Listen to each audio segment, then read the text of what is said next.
The Soviet Union. At the height of its power, this state was capable of shaking the entire global political landscape, ending the era of Western dominance that had lasted for centuries. Yet only a few decades earlier, it had been a backward, agrarian country that lagged far behind the world's great powers. Everything changed when a single individual rose to lead, the man known as Joseph Stalin. To understand the story, we must travel back to the end of 1878, to a small town in eastern Georgia. Like many children living under the Tsarist regime, Stalin's early years were filled with hardship. He was born into a middle-class family. His father was an alcoholic who often abused both his wife and his son. That suffering ended in 1883, when Stalin's mother took her 5-year-old child and fled from home.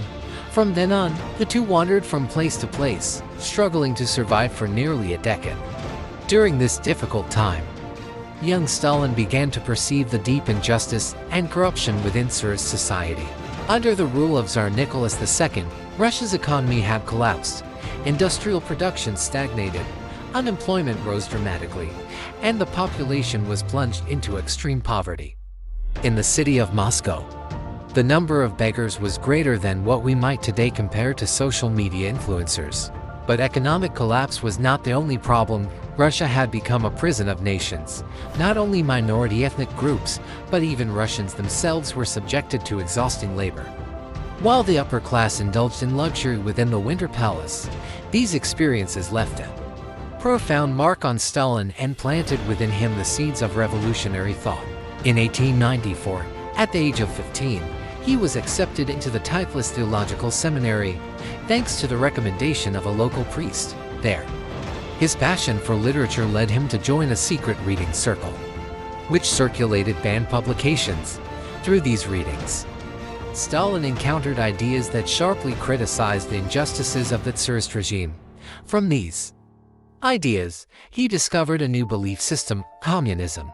Through Karl Marx's Das Kapital, Stalin saw clearly the dark nature of capitalism, a system that exploited and crushed the lower classes, including people like him and his mother. Later, Stalin would famously remark, "When we hang the capitalists, they will sell us the rope we use." From that point on, he was convinced that Marxism was the only true path to liberate the oppressed from tyranny. However, and like many of his contemporaries, Stalin believed that change required concrete action. He began attending underground workers' meetings and soon became involved in secret revolutionary activities. By 1899, his revolutionary involvement had led to his expulsion from the seminary, although his mother claimed that the reason was related to health. The real cause was his growing political activity.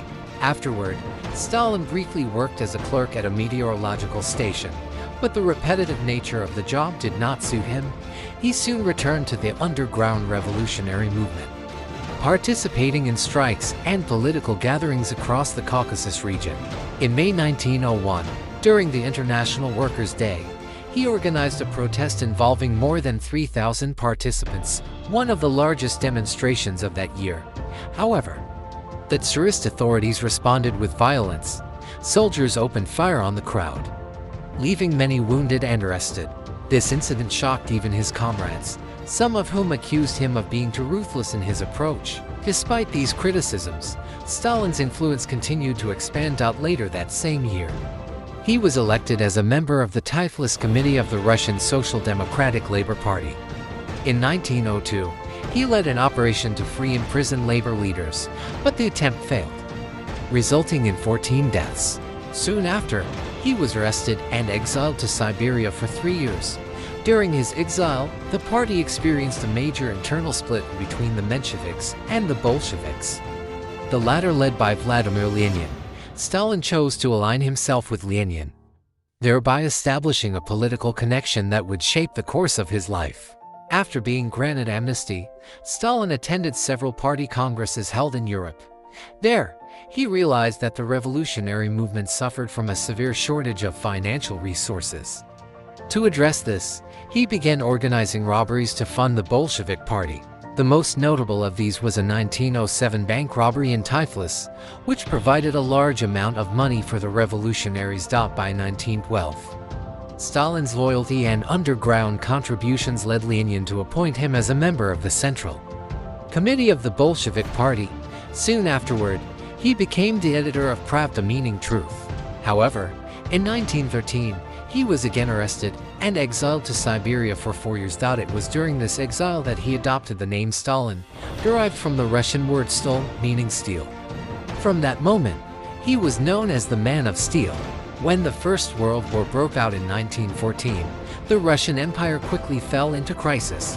Economic collapse, massive casualties, and public discontent pushed the Tsarist regime to the brink of collapse. By 1917, revolutionary movements erupted throughout the country. Sensing that the time had come, Lenin and the Bolsheviks launched an uprising that would change the course of history. Stalin was released from exile and immediately joined the October Revolution. After the provisional government was overthrown, Lenin assumed leadership of the new Soviet state, while Stalin was appointed People's Commissar for Nationalities. In this position, Stalin gained valuable experience managing ethnic and regional affairs, a skill that would later help him consolidate power. However, the early years of Soviet rule were marked by instability and civil war. Various anti-Bolshevik forces, supported by Western powers, sought to overthrow the new regime. Between 1918 and 1921, Russia plunged into chaos. Yet under the leadership of Lenin and his close associates, the Bolsheviks ultimately emerged victorious. After the war, the Soviet government initiated a new economic policy to rebuild the country. By 1922, the Union of Soviet Socialist Republics (USSR) was formally established, uniting Russia, Ukraine, Belarus, and the Transcaucasian republics into a single federal state. Lenin became gravely ill shortly afterward, creating a power vacuum within the Communist Party. A fierce struggle for leadership soon began among the top officials, including Leon Trotsky, Grigory Zinoviev, Lev Kamenev, and Joseph Stalin. Although Stalin initially held the seemingly minor role of General Secretary, this position gave him access to control over party appointments and internal information. By skillfully maneuvering within the party's bureaucracy, Stalin gradually built a vast network of loyal supporters. Through careful political strategy, he systematically eliminated his rivals one by one. When Lenin passed away in 1924, his death plunged the Soviet Union into political uncertainty. Although Lenin's will expressed concerns about Stalin's growing power, the document was suppressed by Stalin's allies.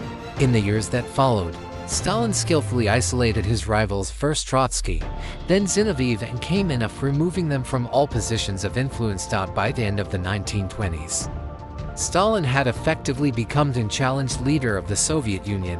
Once in control, Stalin launched an ambitious plan to transform the Soviet Union from an agrarian society into a modern industrial power. This transformation was embodied in the 5-year plans, which aimed to increase heavy industrial output and strengthen the nation's self-sufficiency. At the same time, Stalin implemented collectivization of agriculture, forcing millions of peasants to abandon their small farms and join collective ones. These policies brought rapid industrial growth, but at a terrible human cost. Resistance to collectivization led to brutal crackdowns.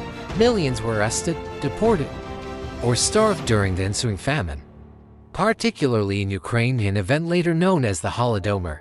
Despite the suffering, the Soviet government proclaimed these sacrifices as necessary steps toward building socialism. During the 1930s, Stalin's obsession with absolute control reached its peak in what became known as the Great Purge 1936 to 1938, through a series of show trials, executions, and imprisonments. He eliminated not only his former political rivals but also thousands of military officers, intellectuals, and ordinary citizens. The secret police, known as the NKVD, spread fear throughout the nation, ensuring total obedience to Stalin's rule. By the end of the Great Purge, Stalin's authority was absolute. The Soviet Union had been reshaped into a highly centralized, authoritarian state where loyalty to the party and to Stalin personally was paramount. The foundations of the totalitarian system that would define Soviet life for decades were now firmly in place. When the Second World War began in 1939, Stalin initially sought to protect the Soviet Union through diplomacy. In August of that year, the USSR signed the Molotov-Ribbentrop Pact with Nazi Germany, a non-aggression agreement that secretly divided Eastern Europe into spheres of influence. Under this pact, the Soviet Union annexed parts of Poland, the Baltic states, and territories in Eastern Europe. For a brief moment, it appeared that Stalin had secured the Soviet Union's borders. However, this illusion was shattered on June 22, 1941, when Hitler launched Operation Barbarossa, the largest military invasion in history. Millions of German troops poured into Soviet territory, quickly advancing toward Moscow. The initial stages of the war were catastrophic for the Red Army, which suffered massive losses. Stalin, caught off guard by Hitler's betrayal, retreated from public view for several days before deciding to take direct control of military operations. Under his leadership, the Soviet Union implemented a policy of scorched earth, destroying resources that could be used by the enemy. Entire industries were dismantled and relocated eastward beyond the Ural Mountains.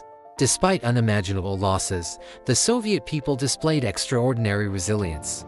The sieges of Leningrad and Stalingrad became symbols of national determination and sacrifice. The Battle of Stalingrad 1942-1943 marked a turning point in the war. After months of brutal fighting, the Red Army encircled and defeated the German Sixth Army, shifting the momentum of the entire conflict. From then on, the Soviets launched a relentless counteroffensive, pushing German forces westward through Eastern Europe. In May 1945, the Red Army captured Berlin, and Nazi Germany officially surrendered. The Soviet Union emerged victorious, but at an enormous cost. Over 27 million Soviet citizens had perished during the war. Despite the devastation, victory elevated the USSR to the status of a global superpower, rivaling the United States in both military and ideological influence. Stalin, once an underground revolutionary, was now one of the most powerful men on Earth. After the end of the Second World War, the Soviet Union emerged as one of two global superpowers, standing in direct opposition to the United States and its Western allies. Under Stalin's leadership, the USSR extended its influence over Eastern Europe, establishing a series of communist satellite states that formed the Eastern Bloc. This marked the beginning of the Cold War, a period of ideological, political, and military tension that would dominate global affairs for decades. At home, Stalin sought to rebuild the Soviet economy, which had been devastated by the war. Massive reconstruction projects were launched, focusing on heavy industry, defense, and scientific research, while the Soviet Union achieved remarkable progress, including the development of nuclear weapons in 1949. The population continued to endure harsh living conditions, shortages, and strict political repression. Stalin's rule in the post-war years grew increasingly paranoid and authoritarian. He distrusted even his closest subordinates, many of whom were arrested, exiled, or executed on fabricated charges. A climate of fear and suspicion permeated every level of Soviet society. Yet despite the brutality of his regime, Stalin remained widely revered by many citizens, who viewed him as the architect of Soviet victory and national strength. On March 5, 1953, Joseph Stalin died after suffering a stroke at his residence in Kuncevo, near Moscow.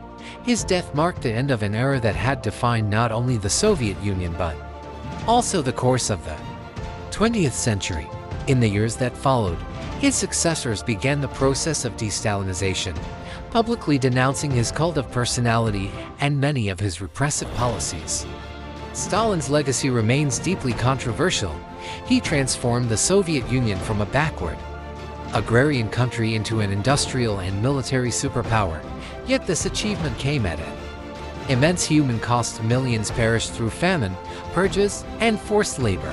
For some, Stalin remains a symbol of strength and national pride. For others, he stands as one of history's most ruthless dictators. Either way, his impact on world history is undeniable.